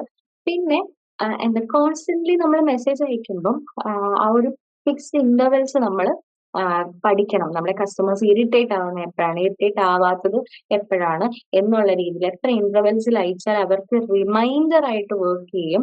Apart from being irritating. അപ്പോൾ നമ്മൾ ഈ ക്രെഡിറ്റ് കാർഡ് സെയിൽസും കാര്യങ്ങളും ഒക്കെ പിന്നെ ലോൺ അപ്രോച്ചസ് ഒക്കെ കണ്ടിട്ടുണ്ട്. സ്ഥിരം രാവിലെ തൊട്ട് വൈകുന്നേരം വരെ 3 ഡിഫറെന്റ് ആയിട്ടുള്ള ആൾക്കാർ നമ്മളിങ്ങനെ കോൺസ്റ്റന്റ്ലി വിളിച്ചുകൊണ്ടേയിരിക്കും. നമുക്ക് അതൊക്കെ എന്ന് വെച്ചാൽ ഭയങ്കര അത്യാവശ്യമായിട്ടുള്ള ഒരു കാര്യങ്ങളിൽ നിൽക്കുവാണെങ്കിൽ നമ്മൾ ഭയങ്കര ഇതിന് ദേഷ്യം വരികയും ചെയ്യും, ഇറിറ്റേറ്റ് ആവുകയും ചെയ്യും. സോ ടു അവോയ്ഡ് ദാറ്റ് നമ്മൾ ആ ഒരു ഫ്രീക്വന്റ് ഇന്റർവെൽസ് എപ്പോഴാണ് ആൾക്കാർ ഒരു പോസിറ്റീവ് വേയിൽ എടുക്കുന്നത്, അതേപോലെ ടൈമിംഗ് എപ്പോഴാണ് പോസിറ്റീവായിട്ട് എടുക്കുന്നത്. സ്പെഷ്യലി ഒരു ഇൻഡിവിജ്വൽ ഒരു മോർണിംഗിൽ ഇരിക്കുമ്പം ഹീൽ ബി സ്ട്രെസ് ഫ്രീ, ഒരു കാം ആൻഡ് ക്വയറ്റ് ആയിട്ട് ഇരിക്കുന്ന ഒരു ടൈം ആയിരിക്കാം. ഒപ്പം തന്നെ ഒരു വർക്കിന്റെ ഇടയ്ക്കാണെങ്കിൽ ആൾ ആ ഒരു വർക്ക് പ്രഷർ ആണ്. അപ്പൊ ഇതൊക്കെ നമ്മൾ അഡോപ്റ്റ് ചെയ്ത് നമ്മൾ ആ ഒരു ഡേറ്റ പഠിച്ചിട്ട് വേണം എപ്പോഴും മെസ്സേജസ് ഏത് ടൈമിന് എങ്ങനെ റിലയബിൾ ആണോ അല്ലയോ എന്നൊക്കെ നോക്കി മെസ്സേജ് അയക്കാൻ. സോ ഇഫക്റ്റീവ് ആയിട്ട് നമ്മൾ അയക്കുകയാണെങ്കിൽ ഉറപ്പായിട്ടും അത് സെയിൽസ് ആയിട്ട് കൺവേർട്ട് ആവും. Next is customer database. So what is customer database? കസ്റ്റമേഴ്സിന്റെ ഇൻഫർമേഷൻ. പലപ്പോഴും ഓർത്തിട്ടുണ്ടോ, എന്തെങ്കിലും ഒരു ഷൂസ് വാങ്ങണം അല്ലെങ്കിൽ വാച്ച് വാങ്ങണം എന്നൊക്കെ നമ്മൾ പറഞ്ഞോ, അല്ലെങ്കിൽ ഒരു വാച്ചിനെ പറ്റി നമ്മൾ ഗൂഗിൾ ചെയ്ത് കഴിയുമ്പോഴോ ഒക്കെ പെട്ടെന്ന് നമുക്ക് ഇൻസ്റ്റഗ്രാമിലും ആമസോൺസിലും ഒക്കെ റെക്കമെൻഡഡ് ആയിട്ട് ഇങ്ങനെ വാച്ചസ് വരുന്നത് എനിക്കുണ്ടായിട്ടുണ്ട്. നിങ്ങൾക്കും സ്വാഭാവികമായി അങ്ങനെ ഉണ്ടായിട്ടുണ്ടാവും. കാരണം എന്താണ്? നമ്മളുടെ ആ ഒരു ആഹ് എന്താ കസ്റ്റമേഴ്സിന്റെ ആ ഒരു ടേസ്റ്റ് ആൻഡ് പ്രിഫറൻസ് നമ്മുടെ കമ്പനി ഡേറ്റാസ് കളക്ട് ചെയ്തുകൊണ്ടേ ഇരിക്കുകയാണ്. അപ്പൊ നമുക്ക് താല്പര്യമുള്ള സാധനത്തെ പറ്റി അവർ കൂടുതൽ കാണിക്കും. അവർ കൂടുതൽ ഡിസ്പ്ലേ ചെയ്യും. ഇപ്പം ലാസ്റ്റ് നമ്മള് ആമസോൺ യൂസ് ചെയ്യുകയാണെങ്കിൽ അല്ലെങ്കിൽ ഫ്ലിപ്കാർട്ട് യൂസ് ചെയ്യുകയാണെങ്കിൽ ലാസ്റ്റ് സെർച്ചിനെ on your reason based on your reason searches എന്ന് പറഞ്ഞൊരു സെക്ഷൻ തന്നെ ഉണ്ട് അവർക്ക്. ഓരോ സെക്ഷനും ഷൂസ് ആണ് നോക്കിയെങ്കിൽ ആ ഷൂസിന്റെ ഫുൾ ലിസ്റ്റ് തരും. അടുത്തൊരു ബ്ലോക്കിൽ അവര് ഇപ്പൊ നമ്മൾ വാച്ചസ് ആണെങ്കിൽ ആ വാച്ചസിന്റെ കാണിക്കും. അതല്ലെങ്കിൽ കിച്ചൺ അല്ലെങ്കിൽ ഹോം വെയർ എന്തെങ്കിലും നോക്കിയിട്ടുണ്ടെങ്കിൽ അതിന്റെ ഒരു സെക്ഷൻസ് കാണിക്കും. സോ അവര് നമ്മളുടെ ഒരു full data history full check ചെയ്ത് ഓരോ ന്യൂക്ക് ആൻഡ് കോർണറും എന്താണ് കസ്റ്റമേഴ്സിനെ ചാഞ്ചാട്ടം വരുത്തിക്കാം. അത് വാങ്ങാൻ പറ്റണം, വാങ്ങിപ്പിക്കണം എന്നുള്ളൊരു രീതിയിൽ എന്താണ് കാണിച്ച് കോൺസ്റ്റന്റ്ലി അവർക്ക് മെയിൽ ചെയ്യാം. ഇപ്പൊ ആമസോണും ഫ്ലിപ്കാർട്ടും ഒക്കെ ആണെങ്കിൽ നമുക്ക് സ്ഥിരം കാർട്ടിൽ ആഡ് ചെയ്തിട്ടുള്ള സാധനത്തിന് മെയിൽ വരും. Based on your recent searches we have found these product എന്ന് പറഞ്ഞിട്ടൊക്കെ റിലേറ്റഡ് പ്രോഡക്റ്റ് എന്നൊക്കെ പറഞ്ഞിട്ട് ഒപ്പം തന്നെ കാർട്ടിൽ ആഡ് ചെയ്തിട്ടുള്ള സാധനങ്ങളാണെങ്കിൽ അവർ ഉടനെ മെസ്സേജ് വരും. ഇത് 5 രൂപ ഇന്ന് ഫോൾ ആയിട്ടുണ്ട്, 5 രൂപ റൈസ് ചെയ്തിട്ടുണ്ട് എന്നൊക്കെ പറഞ്ഞു. So what will happen? നമ്മൾ നോക്കും ഫ്യൂച്ചർ പ്രൈസ് ഇനിയും ഇപ്പൊ കുറഞ്ഞിരിക്കല്ലേ, ഇപ്പൊ വാങ്ങിയേക്കാം, ഫ്യൂച്ചറിൽ പ്രൈസ് ഇൻക്രീസ് ആയി എന്ത് ചെയ്യും? സോ ആ ഒരു മൈൻഡ് സെറ്റ് ഒക്കെ നമുക്ക് ക്രിയേറ്റ് ആയി ഇപ്പൊ തന്നെ അത് കൺവേർട്ട് ചെയ്യുക സെയിൽസിൽ എന്നുള്ള രീതിയിലൊരു കൺസെപ്റ്റിലേക്കൊക്കെ വരുത്തുന്ന ആ ഒരു ഇമ്പാക്ട്ഫുൾ ആയിട്ടുള്ള കാര്യമാണ് കസ്റ്റമർ ഡേറ്റാബേസ്. സോ അവരെന്താണ് ആക്യുറേറ്റ്ലി ബയേഴ്സിന്റെ ടേസ്റ്റും പ്രിഫറൻസും അവരുടെ സ്വഭാവ രീതി അവർ ഏത് രീതിയിലുള്ള സാധനങ്ങളാണ് ചിലര് യൂസ് ചെയ്യുന്നത് എന്താണ് ഓർഗാനിക് ആയിട്ടുള്ള ഐറ്റംസ് ഇല്ല നോൺ ഓർഗാനിക് ആയിരിക്കും കൂടുതൽ സ്റ്റാൻഡേർഡ് അല്ലെ പ്രീമിയം ക്വാളിറ്റിയിലോട്ട് നോക്കുന്നവരുണ്ടാകാം. ഇപ്പം മാമ എർത്ത് അതേപോലെ തന്നെ ലവ് ആൻഡ് പ്ലാനറ്റ് എന്നൊക്കെ പറഞ്ഞിട്ടുള്ള കുറച്ച് ബ്യൂട്ടി പ്രൊഡക്ട്സ് ഉണ്ട്. അവര് ഹാർഷ് ആയിട്ടുള്ള കെമിക്കൽസിന് പകരം യൂസ് ചെയ്യുന്നത് എന്താണ് പാരബൻ ഫ്രീ ആയിട്ടും അതേപോലെ തന്നെ കെമിക്കൽ ഫ്രീ ആയിട്ടും അങ്ങനെയുള്ള നമ്മുടെ സ്കിന്നിന് ഹാംഫുൾ അല്ലാത്ത ഹെൽത്തി ആയിട്ടുള്ള കുറച്ച് സാധനങ്ങളാണ് അവർ യൂസ് ചെയ്തത്. അപ്പൊ അതെന്താണ് ഹെൽത്ത് ഈക്വലി തന്നെ ഇമ്പോർട്ടന്റ് ആണ് എന്നുള്ളൊരു കാര്യമാണ് അവിടെ നമുക്ക് കാണിച്ചു തരുന്നത്. സോ ഈ ഡേറ്റാബേസ് ഒക്കെ എന്ന് വെച്ചാൽ ഭയങ്കര പവർഫുൾ ആയിട്ടുള്ള മാർക്കറ്റിംഗ് സ്ട്രാറ്റജീസ് ആണ്. അത് കസ്റ്റമേഴ്സ് പ്രിസൈസ് ആയിട്ട് നോക്കുന്നു ഏത് പ്രൊഡക്റ്റിന് വേണ്ടിയിട്ടാണ് അവർ നോക്കുന്നത് എന്നുള്ളൊരു കാര്യത്തിൽ എന്താണ് ഒത്തിരി ഇമ്പാക്ട് ചെയ്യും. അത്രയൊക്കെ നമുക്ക് പ്രിസൈസ് ആയിട്ട് മാർക്കറ്റിംഗ് ചെയ്യാൻ കഴിയും പ്രൊഡക്റ്റിനെ പറ്റി. സോ നമ്മളിവിടെ ഓൾ 7 ഓഫ് ദി റീസൺസ് അല്ലെങ്കിൽ സ്ട്രാറ്റജിക് റീസൺസ് എന്തിനാണ് നമ്മൾ IMC ചൂസ് ചെയ്യുന്നത് എന്നുള്ളത് പറഞ്ഞു. നമ്മൾ കസ്റ്റമർ ഡേറ്റാബേസിനെ പറ്റി പറഞ്ഞു. ഒപ്പം തന്നെ നമ്മൾ കമ്പനിയുടെ ഇമേജും നമ്മളുടെ പ്രൊഡക്റ്റും ഒപ്പം തന്നെ കസ്റ്റമേഴ്സിനെ റിലേഷൻഷിപ്പ് ആ ഒരു ബിൽഡ് ചെയ്യാൻ എങ്ങനെയാണ് ഹെൽപ്പ് ചെയ്യുന്നത് എന്ന് നമ്മൾ പഠിച്ചു. ഒപ്പം തന്നെ എങ്ങനെയാണ് നമ്മുടെ പ്രൊഡക്റ്റിലെ കൺഫ്യൂഷൻ ഒഴിവാക്കുക എന്ന് പഠിച്ചു. അതേപോലെ തന്നെ IMCയുടെ എഫക്റ്റീവ്നെസ്സിനെ കൂട്ടുന്നതോടൊപ്പം തന്നെ എങ്ങനെയാണ് നമ്മുടെ പ്രോഫിറ്റ് കമ്പനിയുടെ ഇൻക്രീസ് ചെയ്യാന്ന് പഠിച്ചു. അതേപോലെ സെവറൽ കമ്മ്യൂണിക്കേഷൻ ടൂൾസിലേക്ക് നമ്മുടെ സെയിൽസ് ഇംപ്രൂവ് ചെയ്യുന്നു. ഇപ്പൊ IMCയുടെ പല സെയിൽസ് നമ്മൾ സെവറൽ കമ്മ്യൂണിക്കേഷൻ ടൂൾസിൽ എക്സ്പാൻഡ് ചെയ്യുമ്പോൾ എങ്ങനെയാണ് നമ്മളുടെ കൺവേർട്ടിംഗ് ടു സെയിൽസ് എന്ന് പഠിച്ചു. ഒപ്പം തന്നെ നമ്മൾ കമ്പനി എങ്ങനെ മണി സേവ് ചെയ്യുമെന്ന് നമ്മൾ പഠിച്ചു. ഒപ്പം തന്നെ മെസ്സേജിന്റെ റിലയബിലിറ്റിയും പറഞ്ഞു. അത് കഴിഞ്ഞ് കസ്റ്റമർ ഡേറ്റാബേസും പറഞ്ഞു. സോ ഇന്നത്തെ ക്ലാസ് നിങ്ങൾക്ക് ഹെൽപ്ഫുൾ ആയെന്ന് തോന്നുന്നു. എന്തെങ്കിലും ക്വസ്റ്റ്യൻസോ ക്വയറീസോ ഉണ്ടെങ്കിൽ do let me know. Thank U.